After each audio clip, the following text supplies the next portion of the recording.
ولسمشر محمد اشرف غني وایي افغانستان د لویو قدرتونو د سیالۍ په ډګر بدلیدونکی دی.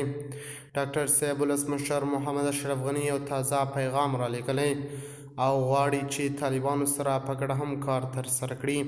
د خرابات ټي وي چینل درنو لیدونکو سلام، ستړي مه شئ، وخت مو بخیر. هیله لرم چې جوړ او روغ به یې.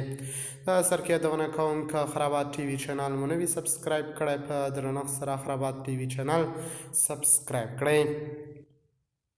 د افغانستان پخوانی ولسمشر محمد اشرف غني وایي د افغانستان موقعیت په اړه په خپل وروستي درس کې پرته له دې چې د کوم هیواد نوم واخلي ویلي کانونه د افغانستان لویه پانګه ده، خو له دې کانونو څخه زموږ د بدبختۍ امکان هم موجود دی چې عاجل پاملرنې ته اړتیا لري. دغو کانونو ته د سیمې هیوادونه په ځانګړي ډول د چین، پاکستان او یو شمېر نورو هیوادونو لیوالتیا زیاتېدو ته په اشاره ښاغلي غني ویلي افغانستان باید ژر تر ژره خپلې دایمي بېطرفي تامین کړي تر څو له دې سیالۍ څخه ووځو.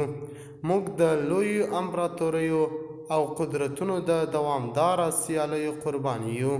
زما غوښتنه دا ده چې په هیواد کې لازمي اجماع رامنځته شي چې راتلونکي 50 کلونو لپاره او په ځانګړي ډول راتلونکي 100 کاله د افغانستان انکشاف، ثبات او د خپلو خلکو هوساینې ته وقف کړو.